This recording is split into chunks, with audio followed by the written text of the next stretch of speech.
என்னுள் இருக்கின்ற இயற்கையான கோபம் கொஞ்சம் பொங்கி எழுந்து நீயா நானா பார்த்துடுவோம், நீயா நானா பார்த்துடுவோம் அப்படி என்று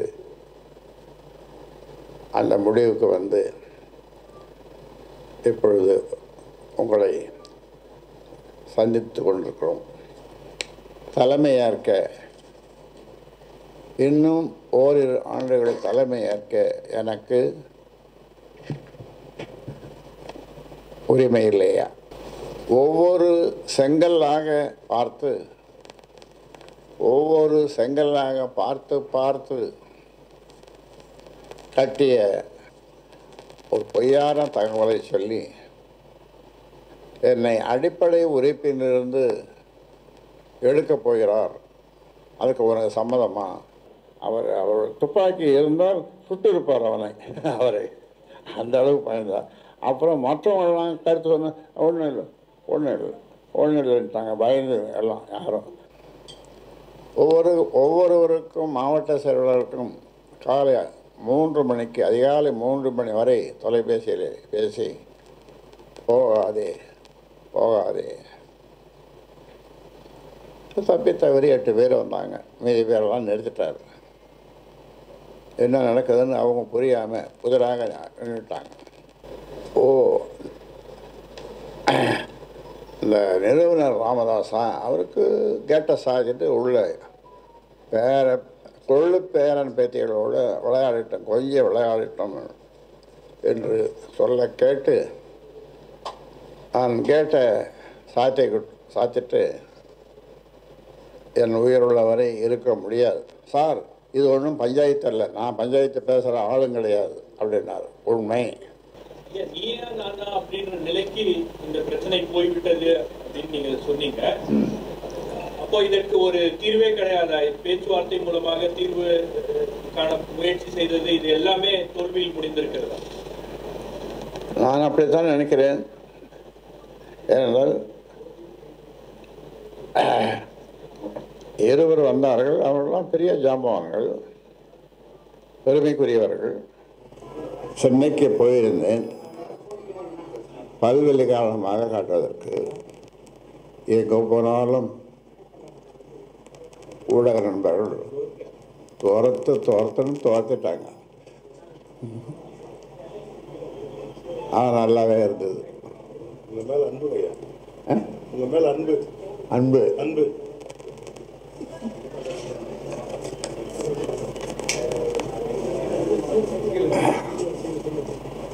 பாரதியார்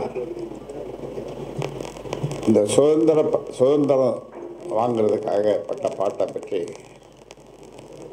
அவருடைய கவிதைகளை எழுதுவார். என்ன எழுதுவார்னா, தண்ணீர் விட்டே வளர்த்தோம்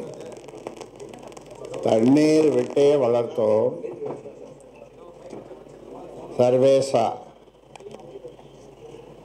இப்பயிரை கண்ணீரால் காத்தோம்.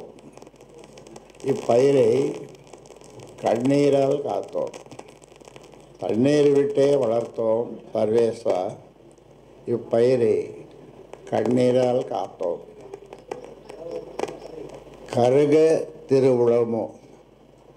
கருக திருவுளமோ என்றால் அது கருகி போய் அழிகிறதுக்கு நீங்கள் நினைக்கிறீங்களா? கடவுளை பார்த்து சொல்கிறார் சர்வேசம். எண்ணமெல்லாம் நெய்யாக, எண்ணம் நாம் நினைப்பது எண்ணமெல்லாம் நெய்யாக எம் உயிரினுள் வளர்ந்த என்னுடைய உயிரினுள் வளர்ந்த வண்ண விளக்கியது அந்த வடிய திருவுளமோ அது வடிஞ்சு போகிறதுக்கு ஆசைப்படுறீங்களா? திருவுளமோ அப்படி நடக்குமா அப்படின்னு உருக்கமாக அந்த பாடல் போகுது. நீங்கள்லாம் படிச்சிருப்பீங்க பாரதியார் பாடலில். ஆக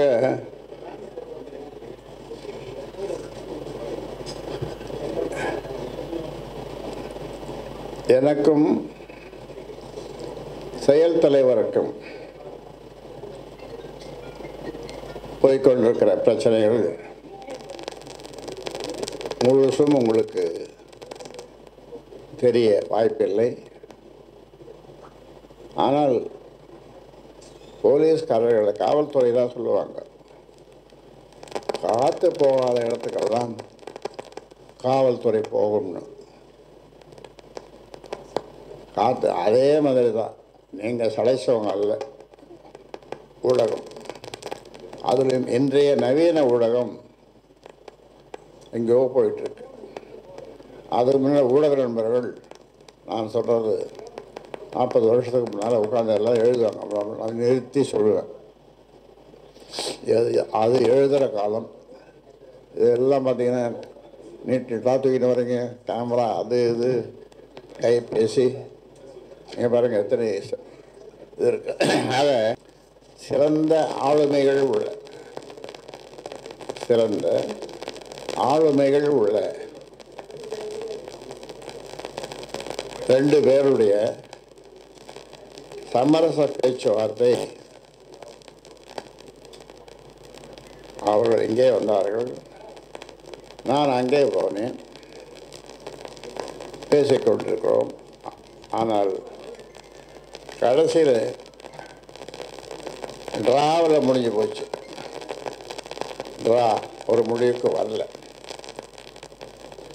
இதுக்கு முன்னால் 14 பஞ்சாயத்துகள்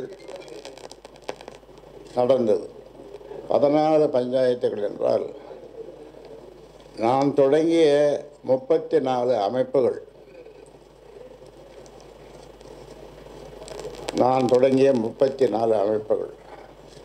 அந்த 34 அமைப்புகளிலே 1-2 பேரை 4 பேரை எனக்கு பஞ்சாயத்து பண்ண வந்தாங்க. அடடா,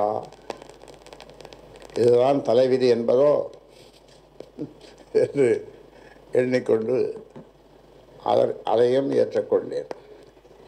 இந்த 14 பஞ்சாயத்துக்காரரும்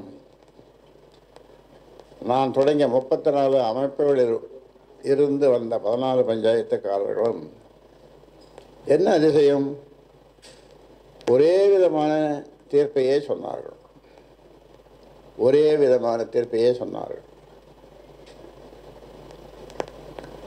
நீங்கள் கேட்கணும், என்ன தீர்ப்புன்னு கேளுங்க. என்ன தீர்ப்பு என்றால், நான்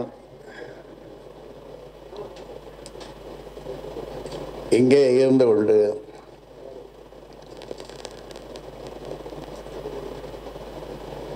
கட்சியை வளர்ப்பது, அவர் வெளியிலே போய் மக்களை பார்த்து கட்சியை வளர்ப்பது, அவர் மக்களை பார்ப்பது என்ற தீர்ப்பு தான். 14 பஞ்சாயத்துகளோடு நான் சொன்னேன், அதுவும் ஒரு பஞ்சாயத்தாக ஆகியது. அதில் வந்த ஒருவர், சார் இது ஒன்றும் பஞ்சாயத்து அல்ல, நான் பஞ்சாயத்து பேசுகிற ஆளும் கிடையாது அப்படின்னார். உண்மை. ஏதோ யாருக்கு நேரம் சரி இல்லையோ, இப்போ பஞ்சாயத்து பண்ண வந்துட்டீங்க, எனக்கு பஞ்சாயத்து பண்ண வந்துட்டீங்க அப்படின்னு நன்றாகவே இருந்தது அவர்கள் சொன்னது. அந்த இருவர் யார் என்று உங்களுக்கு தெரியும், சொல்ல தேவையில்லை. அன்புமணிக்கு தலைவர் பதவியை விட்டுத்தர தயாரென கூறினேன். அதற்காக கௌரவ தலைவர், சமூக முன்னேற்ற சங்கத்தினுடைய தலைவர், இவர்கள் இருவரையும் நீங்கள் போய் நாளை காலை பார்த்து விட்டு வாருங்கள். நான் சொல்வது, இந்த மாநாட்டிற்கு முன்னாலே 15 நாட்களுக்கு முன்னாலே பார்த்து விட்டு வாருங்கள், நான் தலைவர் பதவி விட்டு கொடுக்க தயாராக இருக்கிறேன் என்று சொல்லி நான் காலையில் உங்களை பார்க்க வருகிறோம் என்று அவர்கள் சொன்னார்கள். ஆனால் அதெல்லாம் வர வேணாம், ஃபோன்லேயே சொல்லுவோம். ஃபோனில் சொல்கிறது அவ்வளோ சிறப்பாக இருக்காது. ஃபோனில் சொல்கிறது நாங்கள் வந்துடுறோமேனு சொன்னோம். முடியாது, ஐயா எழுதியே கொடுக்குறேன்னு சொல்கிறார். இந்த பஞ்சாயத்து மேடை இது பஞ்சாயத்து என்ற மாநாட்டு மேடையிலே எழுதியே கொடுக்குறார் கையெழுத்து போட்டு. அவரை நம்ப முடியாது, அவரை நம்ப முடியாது. ஆக நான் தயாராக இருந்தும் அப்படி நடந்தது. அப்புறம்தான் எனக்கு என்னுள் இருக்கின்ற இயற்கையான கோபம் கொஞ்சம் பொங்கி எழுந்து, நீயா நானா பார்த்துடுவோம், நீயா நானா பார்த்துடுவோம் அப்படி என்று அந்த முடிவுக்கு வந்து இப்பொழுது உங்களை சந்தித்து கொண்டிருக்கிறோம். அது மட்டுமல்ல, எல்லாம் எனக்கே வேண்டும். இந்த ராமதாஸ் ஒன்று ஒருத்தன் இருக்கானே, அவன் பேரை தானே பின்னால் போட்டுக்கிறோம். அவனுக்கு என்ன தான் கொடுக்குறதுன்னு கேட்கும்போது, ஓ இந்த நிறுவனர் ராமதாஸா, அவருக்கு கேட்ட சாதிட்டு உள்ள கொள்ளு பேரன் பேத்திகளோடு விளையாடிட்டோம், கொஞ்சம் விளையாடிட்டோம் என்று சொல்ல கேட்டு நான் கேட்ட சாத்திட்டு என் உயிருள்ள வரை இருக்க முடியாது. ஏனென்றால் நான் அப்படி பழகி போனேன். என்னை பார்ப்பதற்கு வருகிறவர்கள் அப்பாயின்மெண்ட்டு, நாளைக்கு வரேன் நாளைக்கு வரணும், யார் வந்தாலும் பார்ப்பேன். நேற்று மட்டும் எத்தனை பேரை பார்த்தோம் தலைமை செயலர் சொல்லுங்கள்? 800. முந்தானாதான் 800, நேற்று 300 பேர். இப்படி அவமானம் வந்திருப்பாங்க. அப்பாயின்மெண்ட்டும் கிடையாது. ஃபோனில் பேசணுன்னாலும் எடுப்பேன், இந்த தலைவலிகளாம் நானே எடுப்பேன், நானே பேசுவேன். அதுக்காக தான் இது, வேறு யாரும் தொடக்கூடாது. இப்படியெல்லாம் மக்களோடு நான் 46 வருடங்களாக பழகி வருகிறேன். அவர்கள் என்னை உயிராக நினைக்கிறார்கள். நான் அவர்களை உயிருக்கும் மேலாக அவர்களை தெய்வங்களாக, என்னுடைய பாட்டாளி சொந்தங்களை நான் நினைக்கிறேன். அவர்கள் என்னை குலதெய்வம் என்று நினைக்கிறார்கள், சொல்லுகிறார்கள். நான் அதற்கும் மேலே ஒரு படி போய் அவர்களை என்னுடைய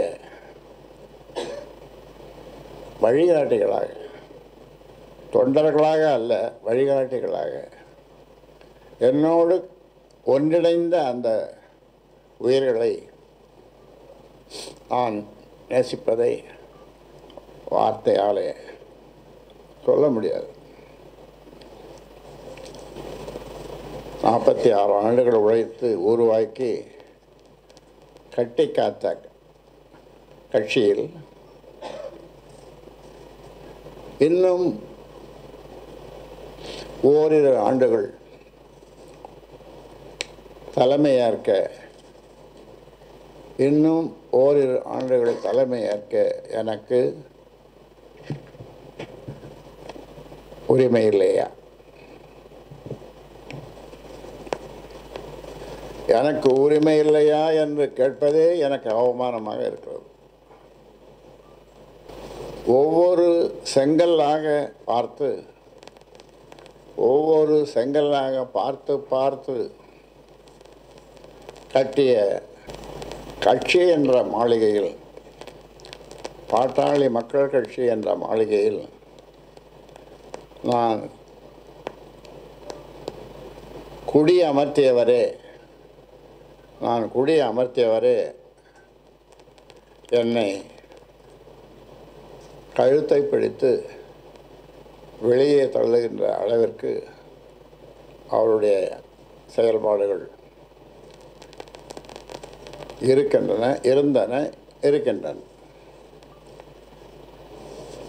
மாவட்ட செயலாளர்கள்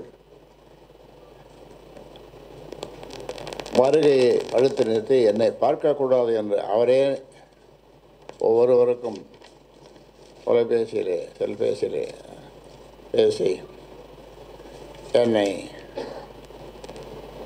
மானபங்கம் செய்துவிட்டார்.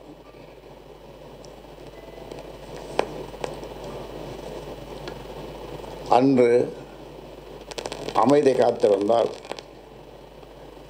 அதிகாரம் தானாக அன்புமணிக்கு வந்திருக்கும். அன்று அமைதி காத்திருந்தால் அன்புமணிக்கு அதிகாரம் தானாக வந்திருக்கும். ஒவ்வொருவருக்கும் மாவட்ட செயலாளருக்கும் அதிகாலை 3 மணி வரை தொலைபேசியில் பேசி போகாதே தப்பி தவறி 8 பேர் வந்தாங்க. மீதி பேரெல்லாம் நிறுத்திட்டார். என்ன நடக்குதுன்னு அவங்க புரியாமல் புதிராக நின்றுட்டாங்க. ஒத்து போயிருந்தால் மாவட்ட செயலாளர்கள் எதுக்கு கூட்டுறோம்? ஒரு பொய்யான தகவலை சொல்லி என்னை அடிப்படை உறுப்பிலிருந்து எடுக்கப் போகிறார், அதுக்கு உனக்கு சம்மதமா, அதனால் நீ போவாதே என்று மாவட்ட செயலாளர் அடிப்படை உறுப்பிலிருந்து அவரை எடுக்க வேண்டிய அவசியம் என்ன? ஒரு மூடன் செய்வானா, ஒரு முட்டாள் செய்வாமா, ஒரு முண்டம் செய்வானா, ஒரு மூர்க்கன் செய்வானா இந்த வேலையை?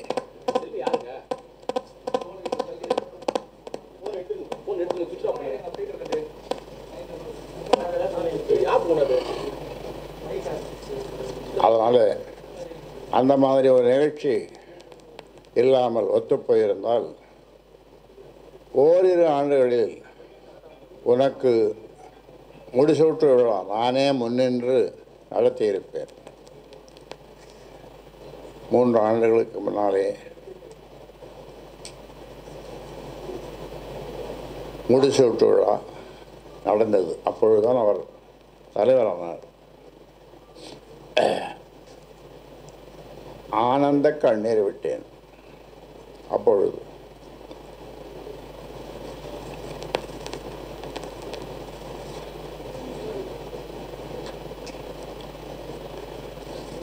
தீர்வு காண்பதற்கு தாரக மந்திரங்கள் என்று சொல்வார்களே, அந்த மந்திரம் ஒன்று, தந்தை சொல் மிக்க மந்திரமில்லை. இதை என்னுடைய அருமை நண்பர் பழகருப்பையா அருமையாக 2 பேட்டிகளிலே சொல்லியிருந்தார். உங்கள் மூலமாக எனக்கு தெரிந்தது. அவரோடும் நான் தொலைபேசியிலே பேசினேன். தந்தை சொல் மிக்க மந்திரமில்லை. இது தெரியாமல் எவனும் அந்த மாதிரி சொல்லிட்டான் அந்த காலத்தில். இந்த காலத்துக்கு அது பொருந்தாது.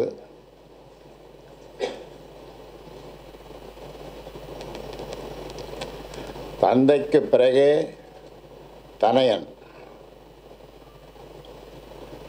ஐயாவுக்கு பிறகே அன்புமணி. இது இப்பொழுது எல்லோரும் சொல்லுகின்ற வார்த்தை. குருவுக்கு மிஞ்சிய சீடன் இருக்கலாம், குருவுக்கு மிஞ்சிய சீடன் இருக்கலாம், ஆனால் தந்தைக்கு மிஞ்சிய தனையன் கூடாது. இதுவே நீதி, நேர்மை, தர்மமாகும். இதுவே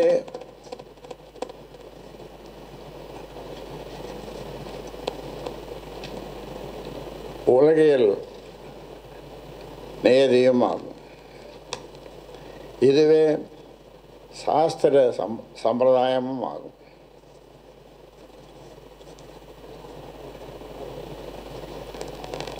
எனது மனக்குமரல்கள் என்னை எங்கள் குலசாமி என்று சொல்லிக்கொண்டு என் நெஞ்சு கொலைகளில் குத்துகின்றார்கள். என்னை குலசாமி என்று சொல்லிக்கொண்டு என் நெஞ்சு கொலைகளில் குத்துகின்றார்கள். எங்களுக்கு எல்லாம் ஐயாதான் என்று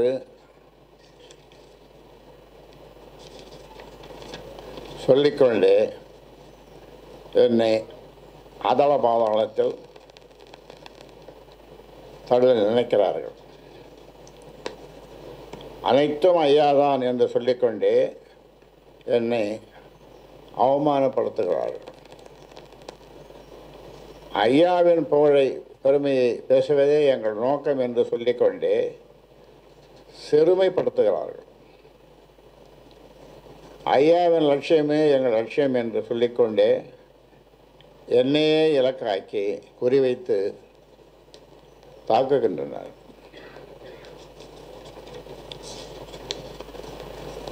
இதையெல்லாம் நான் உருவாக்கிய சமூக ஊடக பிரிவும் வலைத்தளங்களின் மூலம் எனக்கு எதிராக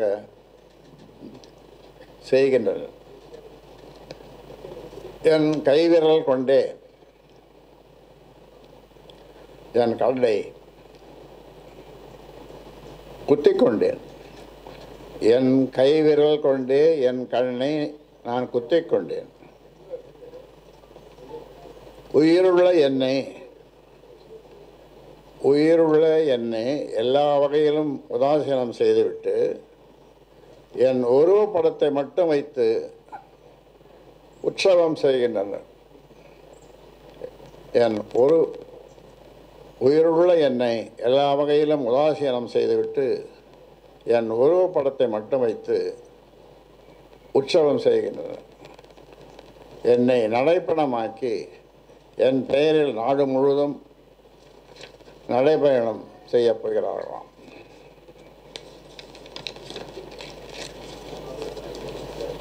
இது எல்லாமே நாடகம். அதில் ஒவ்வொருவரும் நடிகர்களே.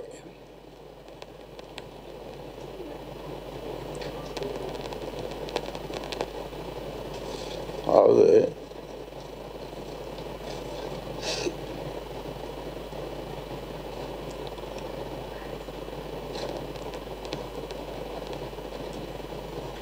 ஏழு வருஷத்துக்கு முன்னாலே பிரதமர் மோடி பதவியேற்பு விழாவுக்கு நான் டெல்லி போயிருந்தேன். கௌரவ தலைவர் ஜி.கே. மணி, அன்புமணி, நாங்கள் 3 பேரும் அந்த விழாவுக்கு சென்றோம். அதன் பிறகு அங்கிருந்து அவர் தங்கியிருந்த அவர் வீட்டிலிருந்து கிளம்பி வரும்பொழுது, அதாவது 6-7 வருஷம் இருக்கும், அவர் சொன்ன வார்த்தை, அப்பா நான் இந்த கட்சியை பார்த்துக்கிறேன், அப்பா நான் இந்த கட்சியை பார்த்துக்கிறேன் அப்படின்னு. எனக்கு ஒன்றும் புரியல. விமானத்தில் ஏறினோம். அவர் அந்த இருக்கையில் பின்னாலே அவர் உட்கார்ந்தார். அவர் என்ன நினைத்தாரோ தெரியாது. நான் ஏதும் பேசவில்லை. அப்பா நான் தப்பாக சொல்லியிருந்தால் என்னை மன்னிச்சிடுங்க அப்படின்னார். எதையும் தவறாக சொல்லியிருந்தாலும் என்னை மன்னித்து விடும். அப்பொழுது 2 சொட்டு கண்ணீர் உட்கார்ந்து கொண்டு விட்டேன். அது அந்த ஃப்ளைட்டில் விழுந்தது.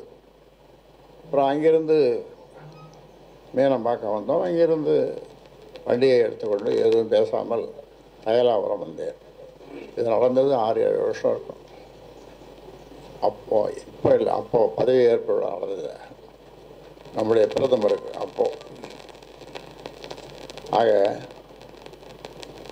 அப்போவே அவருக்கு அந்த மாதிரி ஒரு எண்ணம் இருந்திருக்கிறது.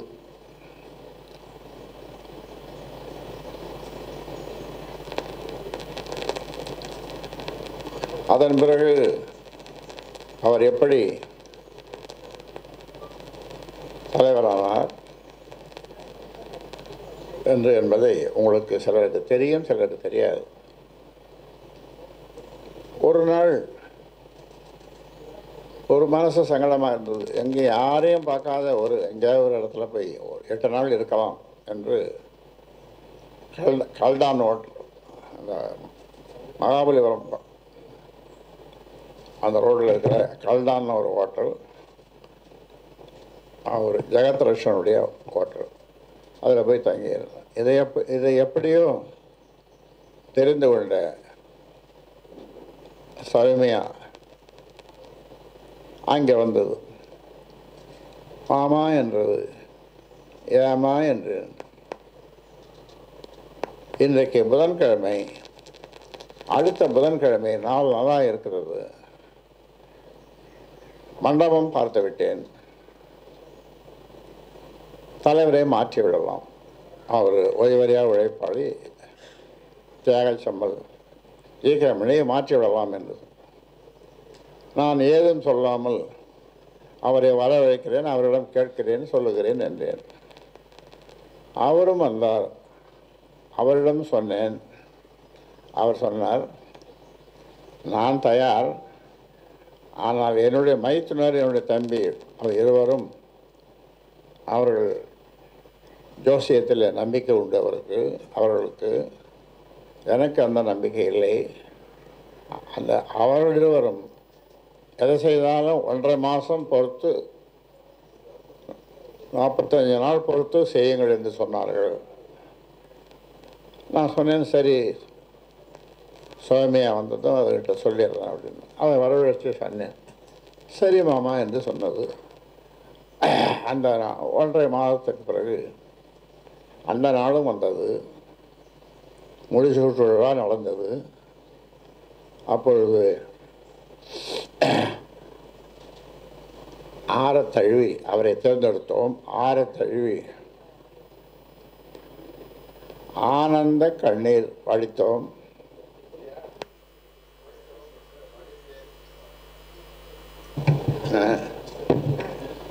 ஆனந்த கண்ணீர் வடித்தேன். அப்பொழுது நான் பேசும்பொழுது சொன்னேன், என் குடும்பத்தைச் சேர்ந்த பெண்கள் யாரும் கட்சி நிகழ்ச்சிக்கோ மற்ற நிகழ்ச்சிக்கோ கட்சி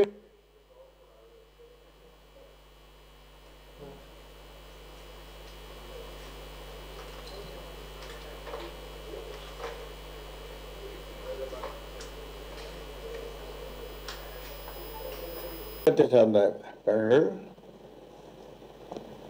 அரசியலில் வேண்டாம், உங்களுக்கு அரசியலில் ஈடுபடக்கூடாது என்று சொன்னேன். ஆனால் இப்போது நடப்பதெல்லாம் உங்களுக்கு தெரியும்.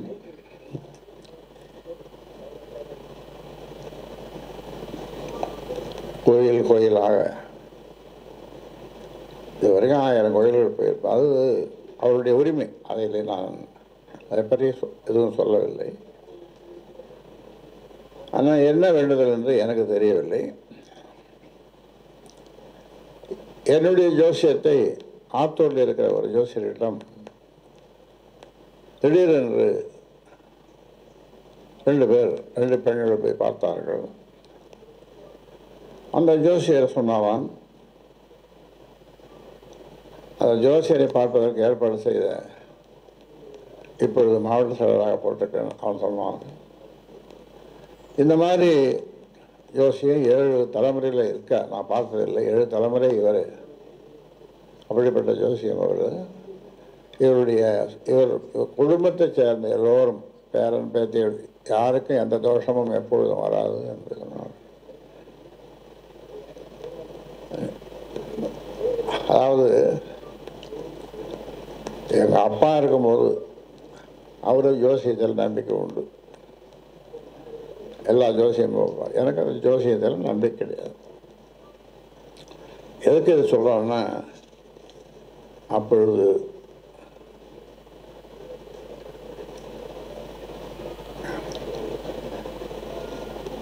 என்ன நட்சத்திரம் நம்ம ஏகே மூர்த்தி பேரன், என்னுடைய கொள்ளு பேரன் எனக்கு அவன் அந்த பையனை குழந்தைக்கும் ஒரே ஜோசியம், ஒரே ஜாதகமாக, என்னமோ சொல்கிறாங்க நட்சத்திரமாக. அது சரி, அது போட்டோம். இப்போ அவெல்லாம் நீங்கள் துடிச்சிட்ருக்கீங்க. சரி, என்ன கேள்வி கேட்டு இவரை மடக்கலாம்? இப்போது நீங்கள் கேள்வி கேளுங்க. நீயா நானா அப்படின்ற நிலைக்கு இந்த பிரச்சனை போய்விட்டது அப்படின்னு நீங்க சொன்னீங்க. அப்போ இதற்கு ஒரு தீர்வே கிடையாதா? பேச்சுவார்த்தை மூலமாக தீர்வு காண முயற்சி செய்தது, இது எல்லாமே தோல்வியில் முடிந்திருக்கிறதா? நான் அப்படித்தான் நினைக்கிறேன். ஏனென்றால் இருவர் வந்தார்கள், அவர்களெல்லாம் பெரிய ஜாம்பவான்கள், பெருமைக்குரியவர்கள். அவர்கள் எனக்கு அவரிடம் பேசியிருக்கிறார்கள். ஆனால் ஒரு நல்ல பதில் வரவில்லை. இந்த தலைவர் பதவி வேணும்னு சொல்கிறாரு. அந்த மாதம் அந்த தேர்தலை முடிஞ்ச பிறகு அவர் தான் எல்லாம் பார்த்து போகிறாரு.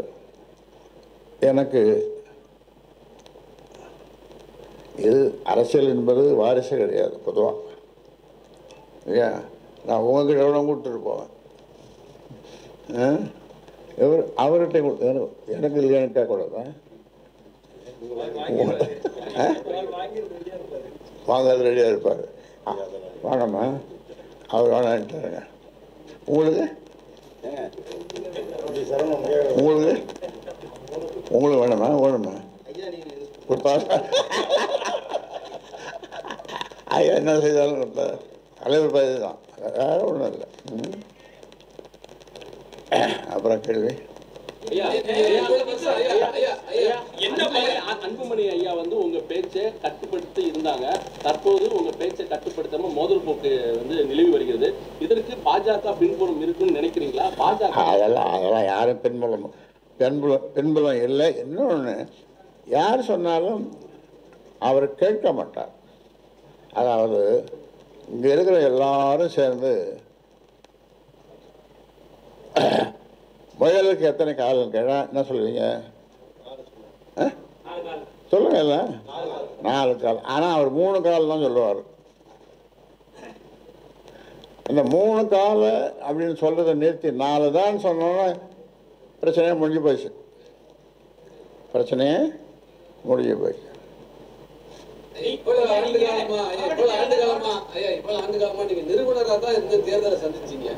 இந்த முறை தலைவரா இருந்து தேர்தலை சந்திக்கணுங்கிற நினைக்கிறதுக்கு என்ன காரணம்? தலைவர் அதாவது இந்த கட்சியை சரியாக வழி நடத்தலை, பண்ணலை அப்படின்றதுக்காக இப்போ ஒரு 40 தொகுதி 50 தொகுதி எடுத்து வேலை செய்தோம்.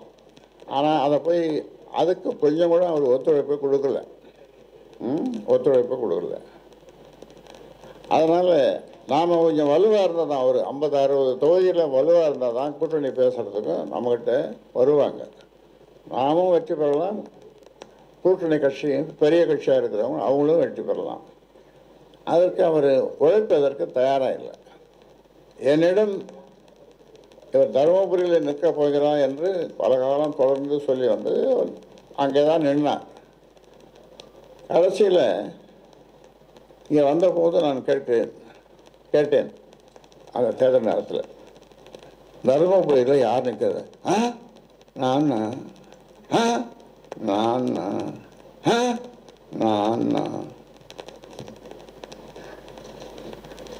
அப்புறம் பார்த்தா காலையில் அங்கே ஒரு கோஷம், பாரத் மாதாக்கு ஏன்னு அங்கே நீங்கள் கூடாரம் போட்டுக்குத அந்த இடத்துல கோஷம் எனக்கு இருந்தது. என்னடா இது? அப்புறம் விருந்துக்கு ஒருத்தரை கூப்பிட்ருக்காங்க. எல்லாம் 64 வகையான பதார்த்தங்கள் அது எல்லாம் போட்டு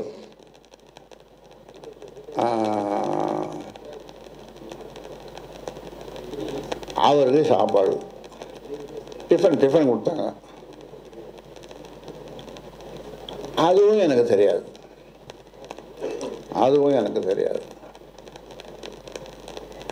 அப்பொழுது அவர் அந்த கட்சியினுடைய தலைவராக இருந்தார். இப்பொழுது இருக்காரா? இல்லை இல்லை இல்லை, இப்பொழுது இல்லை. அதன் பிறகு என்ன ஆச்சுன்னா, நான் நிற்கலை, சௌமியாக தான் நிற்கிதுன்னு சொன்னார். நாங்கள் பொதுக்குழுவில் சொன்ன மாதிரி நம் குடும்பத்தை சேர்ந்த பெண்கள் இந்த மாதிரி வேண்டாம் அப்படின்னு சொன்னதுக்கு எதிர்மாறாக நிற்கக்கூடாதுன்னு அப்படின்னு நான் சொன்னேன். அதன் பிறகு தருமபுரிக்கு வேட்பாளரையும் அறிவிச்சிட்டோம். அரசாங்கம்னு ஒரு பையன், அது ஊடகங்கள்லாம் வந்துடுது, அவர் தான் வேட்பாளர் அப்படின்னு. அப்புறம் என்னுடைய சின்ன மகளை பெரிய பேரன் எல்லாம் சேர்ந்து என்கிட்ட கெஞ்சினா போதுமா, கூத்தாடி வாதாடி எல்லாம் பண்ணி, சரி இவ்வளோ நேரம் கூத்தாடுறீங்க, வாதாடுறீங்க, பேசுகிறீங்க, சரி போய் நிற்கட்டு நின்று தான் போட்டோம் அப்படின்னு சொல்லிட்டேன். அவன் போய் எங்கள் அந்த மூலையில் இருக்கிற ரூமில் அன்புமணிக்கிட்ட சொல்ல, அப்பா மாற்றிக்க மாட்டார், அவர் உறுதியாக நிற்பார், நம்ப முடியாது அப்படின்னு. அப்புறம் என்ன சொன்னேன், உண்மையாக தான் சொல்கிறேன் அப்படின்னு. அப்புறம் சௌமியாக வந்தது. அப்புறம் நான் சொன்னேன் அந்த விருந்து. அப்புறம் பேசி என்னை கையெழுத்து போட வைத்தார்கள். நான் தான் கையெழுத்து போட்டேன்.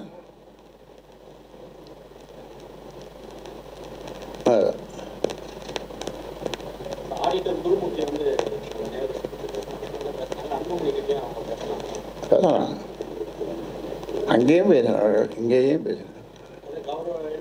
இங்கே பேசிவிட்டு என்னை சென்னைக்கு வர சொன்னார்கள். சென்னையில் இருவரையும் சந்தித்து பேசினேன்.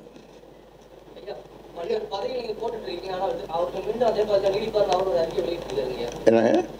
பல்வேறு பதவி கட்சியில தொழிலாளர் பதவி மாவட்ட செயலர் நீங்க போட்டுருக்கீங்க, ஆனா மீண்டும் அவர் அந்த பதவியை நீடிப்பார் அவரோட அறிக்கை வெளியிட்டு. ஆமாம்மா, எங்கள் பொதுச் செயலாளர் எங்கே இருக்காருன்னு உங்களுக்கு தான் தெரியும், ஊடகங்களுக்கு தெரியும். அவரை தேடிக்கொண்டே இருக்கிறோம். அவர் வெளியில் இருக்கிறாராம், எங்கே கரையில் இருக்கிறாரா, 7 ஸ்டார் ஹோட்டல் 5 ஸ்டார் ஹோட்டலில் இருக்கிறாரா, அப்படி எப்படி ஃபாரின் சரக்கோடு இருக்கிறாரா, இல்லை தண்ணீர் குடித்து கொண்டு சாதாரண தண்ணீர் குடித்து கொண்டு இருக்கிறாரா என்பது தெரியவில்லை. உங்கள் மூலமாக நான் தெரிந்து கொள்ள ஆசைப்படுகிறேன். 46 ஆண்டுகள் நீ கடுமையாக உழைத்து பாமக என்ற ஒரு கட்டமைப்பை பொதுச் செயலரை பற்றி உங்களுக்கு தெரியுமா? தெரிஞ்ச சொல்லுங்கள். இப்படி நான் சொல்கிறது ஒரு கேள்வி. 7 ஸ்டார் ஹோட்டல் 5 ஸ்டார் ஹோட்டலில் நல்ல ஃபாரின் சரக்காக வாங்கி கொடுத்து தண்ணி அடிச்சுங்கிறாரு. கலத்தி சென்று பணம், அது தண்ணி எல்லாம் கொடுக்கும்.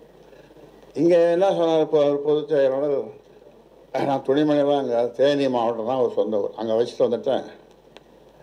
இங்கே இவர் தங்கியிருக்கிறது ஒரு அறை ஒன்று கொடுத்துருக்கேன் அங்கே பின்னால், இவருக்காகவே ஒரு ரூம். அதில் கதவு இல்லைன்னார். அப்புறம் கதவு உடனே போட சொன்னோம்.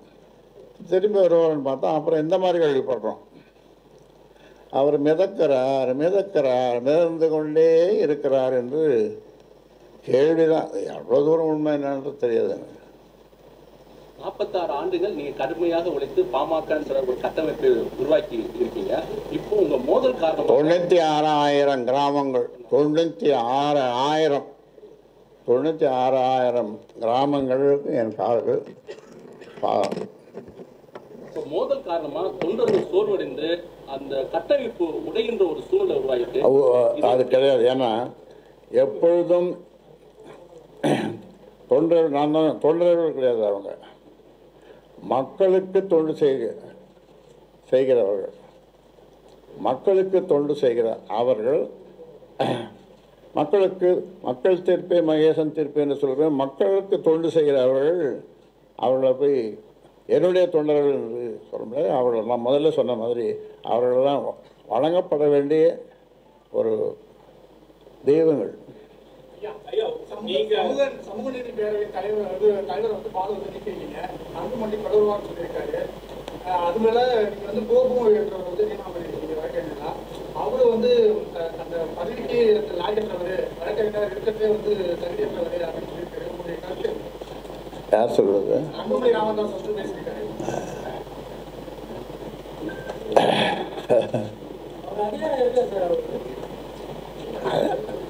வழக்கறிஞர் சமூக நீதி பேரவை மாற்றி போட்டிருக்கோம், அவ்வளோதான். ஏன்னா இவர் சரியில்லை என்பதனாலே அவரை மாற்றி போட்டிருக்கிறோம். ஏன்னா ஒருத்தரே இருக்கணும்னு அவசியம் கிடையாது, அதனால் வந்து மாற்றோம். 22 ஆண்டு காலம் வந்து கேபால் வந்து பல வழக்குகளை பாமகக்காக தொடர்ந்திருக்காரு, பல வழக்குகளை வெற்றிகளையும் பெற்றுக் கொடுத்திருக்காரு. அவரை மாற்றுறதுக்கான அவசியம் இல்லை, இதுக்கு முன்னாலே பாட்டாளி மக்கள் கட்சிக்கு இந்த வழக்கறிஞர் சமூக நீதி பேரவை இருந்தாங்க. அவங்க இவரை விட திறமையானவர்கள்.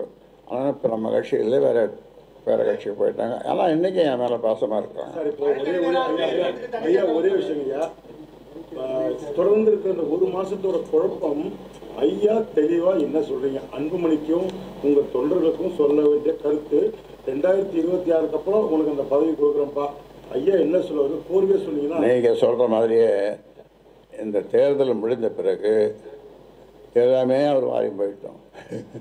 அது வரைக்கும் நீங்க தான் தலைவர்னு சொல்றீங்க. அது வரைக்கும் நான் தான் தலைவர்.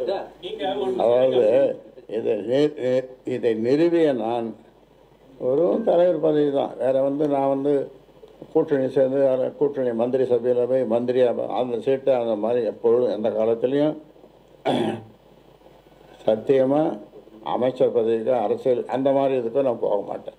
தலைவர் பதவி ஏன்னா அது இவருடைய நடத்தையினால, அதாவது நிர்வாக குழு கூட்டத்தை கூட்டினேன். அந்த நிர்வாக குழு கூட்டத்தில் பகிரங்கமாக சொன்னேன். ஒருவர் லேசாக இவரை விமர்சித்தார். 19 பேர் மொத்தம் நிர்வாக குழு. ஒருவர் இவரை லேசாக விமர்சித்தார். அது நல்ல விமர்சனம். அப்பொழுது அவர் பாய்ந்தார். அவர் துப்பாக்கி இருந்தால் சுட்டிருப்பார் அவரை அந்த அளவுக்கு பாய்ந்தார். அப்புறம் மற்றவங்களாம் கருத்து சொன்ன ஒன்றும் இல்லைட்டாங்க, பயந்து எல்லாம் யாரும். அதோடு இந்த நிர்வாக குழு உறுப்பினர்கள் நான் சொல்லி நீ இப்படி சொல்லு இப்படி பேசு அப்படின்னு நான் சொல்லி அவர் கூட வந்திருக்காங்கன்னு அது வேறு சொன்னார். அப்போ தான் நான் சொன்னேன், நம்முடைய தலைவருக்கு தலைமை பண்புகள் இல்லை, லீடர்ஷிப் குவாலிட்டிஸ் என்று சொல்வார்கள், அது இல்லை என்று பகிரங்கமாக சொன்னேன். அந்த நிர்வாக குழு உறுப்பினர்கள் கேட்டாலே சொல்லுவார்கள். அதனால் அதுவும் ஒரு காரணம். யாரிடமும் தொலைபேசியில் பேச மாட்டார், பார்க்க முடியாது. இப்போ தான் கூவி அழைக்கிறார், வாங்க வந்து பிரியாணி சாப்பிட்டுட்டு போங்க, ஆமாம் களைப்பாக கிடைக்க தண்ணி குடிங்க, ஒரு ஃபோன் நம்பர் உங்களுக்கு கொடுக்குறேன், அந்த ஃபோன் நம்பரில் என்னோட கதையுங்கள்.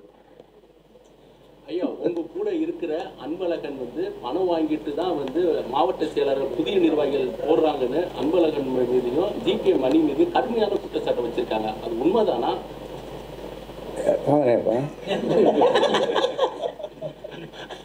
பக்கத்தில் கலக்குறேன். அவர் பணம் வாங்கிட்டு அன்பழகன் பணம் வாங்கிட்டு இந்த நாட்டிலே இல்லை, சுற்றி நேர்கார். இன்றைக்கு மலையா நான் சிங்கப்பூர் அப்புறம் அமெரிக்கா இதுன்னு போயின்னே இருக்காருன்னு சொன்னாங்க. அப்புறம் மொத்தம் நிற்கிறாரு, இங்கே இருக்காரு. அவர் தான் நீங்கள் கேட்கணும். அதாவது இனி அன்புமணி ராமதாஸுடன் பேச்சுவார்த்தை இருக்குமா இருக்காதா, எந்த பதில் அவர்கிட்ட? அதாவது ஒரே தீர்வு தம்பி, நான் செயல் தலைவராக இரு என்று என்னுடைய அப்பா சொன்னார். அது மந்திர சொல்லு, தந்தை சொல் மிக்க மந்திரமில்லை என்று சொல்வார்கள். அது மந்திர சொல்லு. செயல் தலைவராக இருந்து செயல்படுவேன், இல்லை என்று அதுவும் வேண்டாம் என்று அப்பா சொன்னால் சாதாரண தொடராக இருந்த அவர் காட்டுகின்ற வழியிலே செல்வேன். அதாவது இந்த இதிகாசம் புராணங்களில் உங்களுக்கு நம்பிக்கை இருக்கா இருக்குது இல்லையா? உங்களுக்கு நம்பிக்கை இருக்குதா? இருக்குது. அந்த ராமாயணம் படிச்சிருப்பீங்க நீங்கள், கம்பராமாயணம் படிச்சிருக்க மாட்டீங்க, டிவியில் பார்த்துருக்கேன். அதில் ராமனை காட்டுக்கு போக சொல்லி எத்தனை வருஷம்? 14 வருஷம். யார் சொன்னது? தசரத சக்கரவர்த்தி தந்தை. 14 வருஷம் போவார். அப்போ ராமனுடைய முகத்தை கம்பர் வர்ணிக்கிறார். எப்படி வர்ணிக்கிறார்? அன்பலர்ந்த தாமரை போல். என்ன அர்த்தம்? ஆமாம், அன்றலர்ந்து இன்றைக்கு மலர்ந்த தாமரை போல் அவர் முகம் இருந்ததுதான். 14 வருஷம் வனவாசமே காட்டுக்கு போய் அப்புறம் என்ன நடந்த ராமாயணம் உங்களுக்கு தெரியும். இது ஒரு உதாரணம். இந்த பேச்சுவார்த்தை சரிப்பட்டு வரல அப்படின்னா என்ன தீர்வு? நீங்க திரு அன்புமணி அவர்களை கட்சி அடிப்படை உறுப்பினர்ல நீக்கிறீங்க? அது நீக்க மாட்டேன், அது செய்ய மாட்டேன், அது செய்ய மாட்டேன். தலைவர் மாற்றப்பட்டாருன்னு சொல்லி தேர்தல் ஆணையத்துக்கு தகவலோ அல்லது கடிதமோ கொடுத்துருக்கீங்களே? தலைவர் மாற்றப்பட்டிருக்காருன்னு சொல்லி முறைப்படி தேர்தல் ஆணையத்துல அந்த தகவலை சொல்லணும். ஆமாம், அதெல்லாம் ஒரு சடங்கு, அதை செய்யத்தான் ஆகணும். நாங்கள் ஒன்றும் இப்போ இந்த சிக்கல் போய்கொண்டதுனால இதுக்கு ஏதாவது தீர்வு இருக்கு. இதுக்கு ஏதாவது ஒரு தீர்வு, நல்ல தீர்வு நடந்து இது முடிந்துவிடும் என்ற ஒரு நம்பிக்கையினாலே அதை கொடுக்கல. பாமக நிறுவனர் அவர்களுக்கு நிர்வாகிகளை நீக்க அதிகாரம் கிடையாது. தலைவராகிய எனக்கு தான் அந்த உரிமை இருக்குது. அதனால் நீங்க நீக்கப்பட்டவர்கள் அனைவருமே பதவியில நீடிக்கிறான்றாங்க. நிர்வாகத்துல யாருக்கு அதிகாரம் இருக்கிறது? அது நான் சொல்லிட்டேன். நான் நிறுவனர், தலைவர் சொல்லியாச்சு. இப்போ ஓட்டு போடுற மக்கள், வாக்களிக்கிற மக்கள், அது 18 வயசோ அல்லது 90 வயசோ அதுக்கு மேலேயோ எல்லாம் என் பக்கம்தான் இருக்கிறாங்க. எல்லோரும் நீங்கள் எங்கேயாவது போய் கேட்டு பாருங்கள். ஒரு கிராமத்துக்குள்ளே போய் இதை சொல்லி பாருங்கள். அதனால் எனக்கு ஒன்றும் பிரச்சனை இல்லை. எனக்கு மக்கள் தான் முக்கியம், நாடு தான் முக்கியம். இந்த நாட்டு மக்களுக்காக பாட்டாளி மக்கள் கட்சி ஒரு சாதிக்கான கட்சி இல்லை. தமிழ்நாட்டில் இருக்கிற 324 சாதிக்கு 324 சாதிகள் சமநிலையோடு இருக்க வேண்டும், சமூக நீதி பெற வேண்டும், கல்வி பெற வேண்டும், பொருளாதாரத்தில் சிறந்து விளங்க வேண்டும் என்று அந்த மக்களுக்காக 324 சமூக மக்களுக்காக பாடுபட்டு வருகிறவன் என்றான். அதிமுக பேச்சுவார்த்தை கூட இந்த மாதிரி பிரச்சனை நடக்கும்போது திரு குருமூர்த்தி அவர்கள் தான் போனாரு. அந்த கட்சி நாளா உடைஞ்சிருச்சு. இப்ப அந்த மாதிரி ஒரு சூழல் பாமகவுக்கு வந்துருமோ அப்படின்ற பயம் உங்கள் தொண்டர்கள் மத்தியில இருக்கு, மக்கள் மத்தியிலும் இருக்கு. உங்களுடைய நல்லெண்ணம் என்ன சொல்லுங்க பார்ப்போம். நல்லா கேள்வி. அவர் பதில் சொல்லுவாரு, உங்ககிட்ட கேட்கற நல்ல கேள்வி என்ன? 10.5% சம்பந்தமாக அன்புமணி ராமதாஸ் கிட்ட நீங்க தொலைபேசியில் பேசிருக்கீங்க. அப்பொழுது அடுத்ததாக அவர் பேசியிருக்காரு. இது உங்களுடைய கருத்து என்ன? அதுக்காக அழணும், அதுக்காக என்கிட்ட நான் போய் தான் 1/2 மணி நேரத்துக்கு மேலே கோட்டையெல்லாம் ஒரு வகுப்பே நடத்தினேன். நம்முடைய தமிழக முதல்வர் எதிர மற்ற ஒரு 6-7 அமைச்சர்கள், ஒரு 10 செக்ரட்டரிஸ், செயலாளர்கள் எல்லாம் உட்கார்ந்து இருக்க நான் ஒரு வகுப்பே நடத்தினேன். சமூக நீதி பற்றியும் சாதிவாரி கணக்கெடுப்பு பற்றியும் அதே மாதிரி 10.5 பற்றியும். இப்போ இந்த கூட்டணி பேச்சுவார்த்தை இந்த விஷயங்கள்லாம் இப்ப தொடங்கிறோம். இப்ப இந்த பிரச்சனை இருக்கிறதுனால யார்கிட்ட பேசுறது அப்படின்ற ஒரு குழப்பம் கூட்டணி கட்சி உங்களை அணுகக்கூடிய தலைவர்களுக்கு இருக்கும். யார்கிட்ட பேசுறது? பாமக பாட்டாளி மக்கள் கட்சியோடு கூட்டணி வைத்துக் கொள்ள வேண்டும் என்று விரும்புகின்ற கட்சிகள், அவர்களுக்கு தெரியும், நல்லது கெட்டது எல்லாம் தெரியும். அதனால அவர்கள் முடிவு செய்வார்கள்.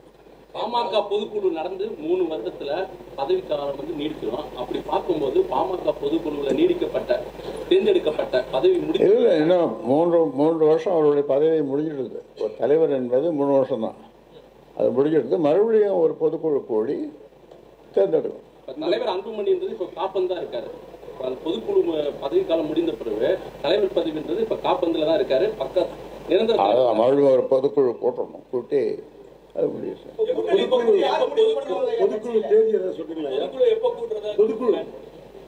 பொதுக்குழு நிறுவனர் அவர் எப்ப நினைக்கிறாரோ அவர் கூட்டுவாரு. நீங்க எந்த தொலைக்காட்சி? பாட்டாளி மக்கள் கட்சி 2026 தேர்தல் நோக்கி செல்கிறதா இல்ல யாருக்கு அதிகாரம் நோக்கி செல்கிறது? தேர்தல் நோக்கி போகுது. மற்ற கட்சியெல்லாம் முக்கியமான கட்சியெல்லாம் கூட்டணி எல்லாம் பேசின்னு இருக்காங்க, சீட்டு ஷேரிங் பத்திலாம் பேசின்னு இருக்காங்க ஐயா. நம்ம கட்சியில இப்ப யாரும் முடிவு பண்றது கூட்டணி குறித்து? நான் தான் முடிவு பண்ணணும். அதாவது அந்த காலத்தில் திமுகவோட கூட்டணி ஒரு காலத்தில், அப்போ 6 மாதத்துக்கு முன்னாலே போய் கலைஞரை சந்திப்போம். தொகுதி உடன்போடு அவரு கையெழுத்து போடுவோம், நானும் கையெழுத்து, எனக்கு ஒரு தாள் கொடுப்பாரு. கீழே பத்திரிகையாளர் இருப்பாங்க. நான் என்ன பேசுறீங்க? நாங்கள் ஒன்றும் பேசல, சும்மா அவரை பார்க்கறதுக்காக வந்தான்னு சொல்லுவோம். ஆனால் அப்போ கையெழுத்து போட்டுருவோம். 6 மாதத்துக்கு முன்னாலேயே கையெழுத்து போட்டுருவோம். அதன் பிறகு தான் அதை வெளியிடுவோம். அந்த தேர்தலில் ஒரு வருஷம் தேர்தலில் 6 எம்பி தொகுதியில் போட்டிக்கிட்டோம். கூட்டணியில் 6 எம்பி தொகுதியில் போட்டிக்கிட்டோம்.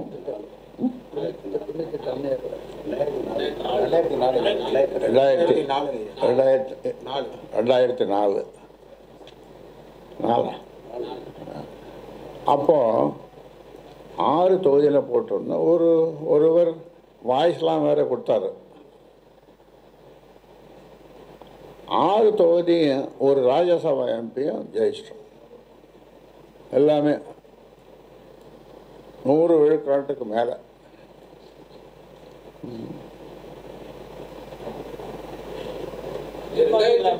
ஐயா 2016 வந்து மாற்றம் முன்னேற்றம் அன்புமணின்னு களம் காண்டீங்க. அதுல உங்களுக்கு உடன்பாடு இருந்துச்சு ஐயா? தனியா நிக்கிறதுலயோ அவரை முன்னிலைப்படுத்துறதுலயோ அது உடன்பாடு இருந்துச்சு? சரி, உடன்பாடு இல்லாமல் இப்படி ஒரு பெரிய மாநாட்டை நடத்தி அதை நாங்கள் வெளியிட்டோம். அங்கே பிரமாண்டமான சேலத்தில் மாற்றம் முன்னேற்றம் அன்புமணி. சார், இப்போ நீங்க ஒரு நிறுவனராகவும் இருக்கீங்க, தலைவராக இருக்கீங்க. அப்படி பார்க்கும்போது இளைஞரணி தலைவர் எப்போது நியமிக்கப்படுவார்? நீங்க என்ன திட்டத்தில் இருக்கீங்க? என்ன? எனக்கு ஜோசியத்தில் நம்பிக்கை கிடையாது. ஏன்னா ஒரு நல்ல ஜோசியராக சொல்லணும். நம்பிக்கை இருக்கு. நீங்க அப்பா? எனக்கு நம்பிக்கை இல்லை. ஆனால் என்னதான் ஜோசியரை சொல்கிறன்றது கேட்கறதுக்கு நீங்கள் ஒரு நல்ல ஜோசியரை சொன்னீங்கன்னா நான் என்ன சொல்லுவேன். இந்தியாவிலே ஒரு மூத்த அரசியல் தலைவர், தமிழகத்திலும் உங்களை நிறைய பேர் மதிக்கிறாங்க. பெரிய அளவுல நீங்க எடுக்கக்கூடிய முடிவுகள் எல்லாம் எதிர்நோக்கி இருக்காங்க. அப்படி இருக்கக்கூடிய ஒரு சூழல்ல நீங்க ஒரு டஃப் நெகோசியேட்டர் அப்படின்வாங்க.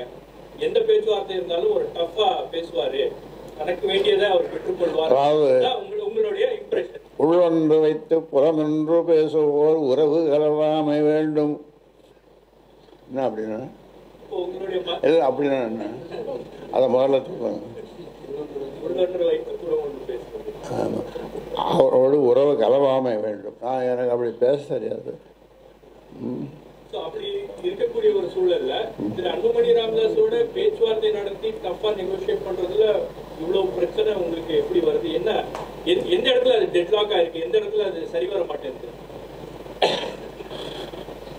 அது காலம் போக போக தெரியும். எல்லாத்துக்கும் ஒரு முடிவு இருக்குல்ல, அது காலம் போக போக தெரியும். உங்களுக்கு தெரியாம நடக்குமா? அது இந்த பொறுப்பு கொடுக்குறீங்க, தொடர்ந்து புதிய பொறுப்பாளர்கள் நியமனம் செஞ்சு வரீங்க. அதே மாதிரி அன்புமணி அவர்களும் அங்கே ஒரு பொறுப்பை நியமிக்கிறாரு. கட்சி தொண்டர்கள் யார் பக்கம் போகணும், என்ன சொல்ல வரீங்க? கட்சி தொண்டர்கள், நான் நியமிக்கிற பொறுப்பாளர்கள், கட்சி தொண்டர்கள், வாக்களிக்கிறவர்கள், வாக்காளர்கள் எல்லாம் என் பக்கம். மோதலுக்கு உண்மையான காரணம் என்ன? பல்வேறு கருத்துக்கள் நிலவி வருகிறது. உங்க 2 பேருக்கான உண்மையான காரணம் என்ன? உண்மையான காரணம் மோதல் உங்களுக்கும் அன்புமணி சாருக்கும் உள்ள மோதலுக்கான காரணங்கள் உண்மையானது என்ன? அதை நான் ஏற்கனவே சொன்ன ஒரு நல்ல ஜோசியரை பேச்சுவார்த்தை நடத்துறதான செய்தி வந்து பாமக வந்து தாவேகா கூட்டணி பேச்சுவார்த்தை தமிழக வெற்றிக்கு நடிகர் விஜய் கட்சியான தமிழக வெற்றி கழகத்தோட இது வரைக்கும் இல்லை. அது அதிகாரப்பூர்வ பேச்சுவார்த்தையா? இல்லை, இதுவரை அது மாதிரி இல்லை. இது வரைக்கும் பேசல. இதுவரை பேசல. அவங்க பேசினா தயாரா இருக்கீங்களா பேசுறதுக்கு? அது மூத்த தலைவர்கள், கட்சியில் மூத்த தலைவர்கள் எல்லாம் கலந்து பேசிதான் அது முடியும். நீங்க என்ன சொல்றீங்க? உங்க விருப்பம், என் விருப்பம். சரியான பேர் சொல்றாரு. பொதுச் செயலாளர் கண்டுபிடிச்சி கொடுக்குறவங்களுக்கு ஒரு 100 ரூபா கொடுக்குறாங்க பரிசு. அதிகமாக பரவா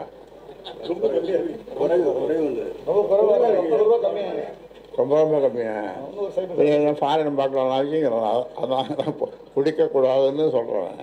படிக்கணும்னு ஜனங்க குழந்தைகள்னு சொல்கிறேன்.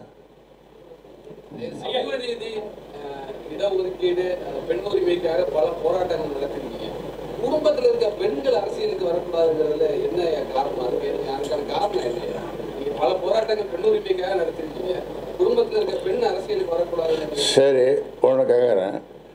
ஜெயலலிதா அப்புறம் எம்ஜிஆர் ஃபாலோவராக ஜெயலலிதா அந்த அம்மையார் வந்தாங்க. அதை தவிர இப்போ இருக்கிறவங்க மற்றவங்க இப்போ இருக்கிற கட்சி மற்றவங்க யாருன்னா பெண்கள் அவங்க குடும்பத்தை சேர்ந்து வர்றாங்களே யாராவது வந்தாங்க. இப்போ விஜயகாந்த் கூட அவர் மறைஞ்ச பிறகு தான் அந்த அம்மையார் வந்திருக்காங்க. இப்போ விஜயகாந்த் இருக்கிற வரைக்கும் அவர் தான் தலைவர் எல்லாமே. நீங்க 96,000 வில்லேஜஸ்லாம் போய் பார்த்தீங்க அப்படின்றீங்க. கட்சி 96,000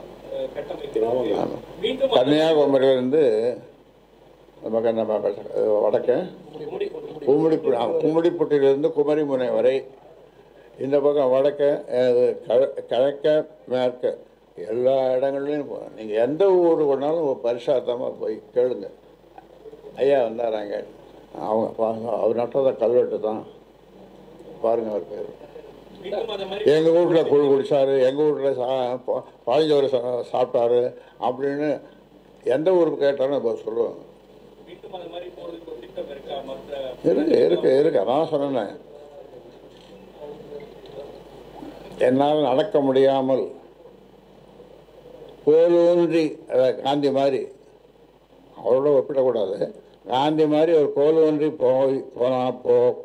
அந்த மாதிரியான ஒரு நேரம் வந்தாலும் இந்த ஊமை ஜனங்களுக்காக, தமிழ்நாட்டு மக்களுக்காக நான் பாடுபடுவேன் என்று சொல்லியிருக்கேன். கடந்த 2 நாளாக மன உளைச்சல் இருக்குன்னு சொல்லி நம்ம கௌரவ தலைவர் ஜி.கே. மணி சார் சொல்லி வந்தாங்க. இப்போ 2 நாளாக வரல, உங்கள்கிட்ட எதுவும் பேசினாங்களா? அவர் மன உளைச்சல் காரணமாக நான் தான் டாக்டர்கிட்ட போய் பார்க்க சொல்லியிருக்கேன். நேற்று 2-3 நாளாக அவர் செக்கப் பண்ணிட்டு இருக்கார். நுரையீரல், இருதயம், இது எல்லாத்தையும் நல்லா கம்ப்ளீட்டாக செக்கப் பண்ணிட்டு வாங்கன்னு அவர் இன்னைக்கு காலையில் கூட பேசினேன்.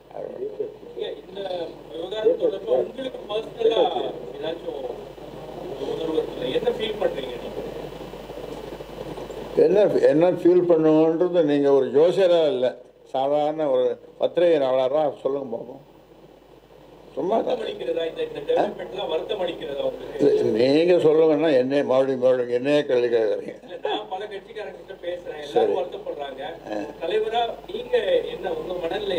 அதாவது எனக்கு வந்த செய்திகள் தமிழ்நாட்டில் எல்லா கட்சி தலைமையும் கட்சிக்காரர்களும் ராமதாஸ் எடுத்திருக்கிற முடிவு சரியான முடிவு தான் என்று சொல்லுகிறார்கள். மானசீகமாக அவர்கள் நினைக்கிறார்கள், சொல்லுகிறார்கள், நினைக்கிறார்கள். ஐயா, கடந்த முறை செய்தியாளர்கள் நீங்க 2-3 பேர் தான் கேட்குறீங்க, மற்றவங்களாம் கேட்கவே மாட்டேங்கிறீங்க. ஐயா, கடந்த முறை செய்தியாளர் சந்திக்கும் போது எனக்கும் என் கூட இருக்கிறவங்களுக்கும் மிரட்டல் வருகிறது, அடிக்க போறாங்கன்னு சொன்னாங்க. இப்போ அந்த நிலை தொடருதா? எப்படி சார்? அது இந்த சோஷியல் மீடியா, சமூக ஊடகம், அவங்கள கூப்பிட்டுருந்தேன். அப்போது என்ன அவர்களுக்கு சொல்லப்பட்டது என்றால், சொல்லுப்பா, 6 ஆள் இங்கே வச்சுருக்காங்க, அடிக்க போகிறாங்க அப்படின்னு அவங்களுக்கு தகவல் சொல்ல, அவங்க கொஞ்சம் பயத்தோடவே ஒரு 100 பேர் இங்கே வந்துட்டாங்க. இன்னொரு செய்தி, மாவட்ட செயலாளர்கள் யாரும் போகாதீங்க, ஏன்னா நீங்கள் போனீங்கன்னா என்னை அடிப்படை உறுப்பினர்லேருந்து எடுத்துருவார், அதனால் போகாதீங்க அப்படின்னு ஒரு 100 பேருக்கு அவரே ஃபோன் பண்ணி சொன்னதன் பேரில் 100 பேர் வரல, 8 பேர் மட்டும் வந்தாங்க. உங்களுடைய பிறந்த தினத்தினன்று உரிமை மீட்பு பயணம் மேற்கொள்ள போறதா ஒரு தகவல் இருக்கு. உங்களுடைய பிறந்த நாள் அன்னைக்கு அந்த பயணத்தை மேற்கொள்ள போகிறதா தகவல், அதை எப்படி பார்க்குறேன்? நான் எப்படி பார்க்குறது? முன்னாடி போட்டு தான் பார்க்குறேன், கண்ணாடி போடாமே பார்க்குறேன். பாமக தொண்டர்களுக்கு நிறுவனர் ஐயா சொல்ல போகிற தகவல் சார். பாமக தொண்டர்களுக்கு இன்க்ளூடிங் அன்புமணி என்ன சொல்ல வரீங்க? கடைசியான முடிவு பொறுப்புகள் போடப்பட்ட விவரம். என் உயிரினும் மேலான, என் உயிரினும் மேலான, என் உயிரை விட மேலான என் சொந்தங்களே, பாட்டாளி சொந்தங்களே என்று நான் வழக்கமாக சொல்லுவதுண்டு. அதனால் அவர்களை நான் என்னுடைய உயிரை விட மேலாக அவரை மதிக்கிறேன், நேசிக்கிறேன். அவர்கள் நலமாக இருக்க விழைகிறேன். ஒரு சின்ன செய்தி சொல்ல பாருங்க, அதுக்கு ஒரு உதாரணம். வந்தவாசி பக்கத்தில் ஒரு கிராமம். அது ஒருத்தர் 45 வயசு இருக்கும். அவர் இந்த தலைவர் இதில் ஃபோன் பண்ணி, ஐயா எனக்கு பிறந்தநாள் நீங்கள் வாழ்த்துங்கன்னார். நான் நலமாக வளமாக துட்டு நலமாக வளமாக மகிழோடு பல்லாண்டு வாழ்க, நோய் நொடி இல்லாமல் 100 ஆண்டு வாழ்க அப்படின்னு வாழ்த்துனேன். அவர் இன்னும் அதை கேட்டு குதிச்சிருப்பார்னு நினைக்கிறேன். உடனே என்ன பண்ணார், அவருடைய நண்பர்கள் சொந்தக்காரர்களுக்கெல்லாம் ஒரு 10 பேருக்கு ஃபோன் பண்ணி, நான் கடவுள்கிட்ட பேசிட்டேன். அந்த 10 பேரும் இவனுக்கு என்னமோ ஆகிப்போச்சு அப்படின்னு மறுநாள் நேற்று அது மாதிரி ஃபோன் பண்ணான்னா அவனுக்கு என்ன வேணும், எப்படி இருக்கிறான், எங்கன்னா ஆஸ்பத்திரியில் சேர்த்துருக்காங்களா, அதை என்ன பார்ப்போன்ட்டு எல்லாம் ஃபோன் பண்ணதும் சொல்லி, என்னடா எப்படிடா இருக்கு, நல்லா தான் இருக்கேன், நேற்று இப்படி சொன்னியாடா, ஆமாம் கடவுளோடு பேசுனா ஐயா தான் கடவுள், அவங்க 10 பேருமே எங்களுக்கு அவர் தான் கடவுள், அதை நேற்றே சொல்ல வேண்டியதானே, நீங்கள் கேட்டதானே, கேட்க விடலையே அப்படின்ற மாதிரி. இது ஒரு சின்ன உதாரணம். இவர் ஜோசியர் பார்க்க சொல்லியிருக்கேன். ஒரு ஜோசியர் இவரை தெரியல. ஐயா தொண்டர்களுக்கு சொல்லக்கூடிய அறிவுரைகளும் ஏதாவது சொல்லிட்டீங்கன்னா கடைசியாக என்னுடைய கேளுங்க, நான் தொண்டர்கள்னு சொல்றது அவர்கள் மக்களுக்கு சேவை செய்கிற தொண்டர்கள், புரியுதா? அவர்கள் எப்பொழுதும் தொடர்ந்து இந்த தேர்தல் நேரத்தில் மேலும் மேலும் தொண்டு செய்வார்கள், அவருடைய பிரச்சனைகளுக்காக போராடுவார்கள், வாதாடுவார்கள். இது கடைசி தானே, உறுதிப்படுத்திடலாம். அமித்ஷா அவர்கள் சமீபத்தில் வந்திருந்தாரு, அந்த சமயத்தில் உங்களோட பேச்சுவார்த்தை நடத்தினாரா அல்லது பாஜக தரப்புல இருந்து உங்களோட பேச்சுவார்த்தை? யாரும் கூட்டணிக்கு வர வேண்டும் அப்படிங்கிறது அவருடைய விருப்பமா இருக்கு. யாரும் பேச்சுவார்த்தை நடத்தும். பாஜக சார்பாக வரல, பாமக சார்பாக நிச்சயமா வரல. குருமூர்த்தி சைத துரைசாமி 2 பேரும் அவங்க தனிப்பட்ட முறையில் இதை எப்படியாவது சரி பண்ணணும்னு வந்தாங்க. இங்கே பேசினார்கள், அங்கேயும் வர சொன்னார்கள், அங்கேயும் போனோம், அவரிடமும் போனார்கள், அவரிடமும் பேசினார்கள்.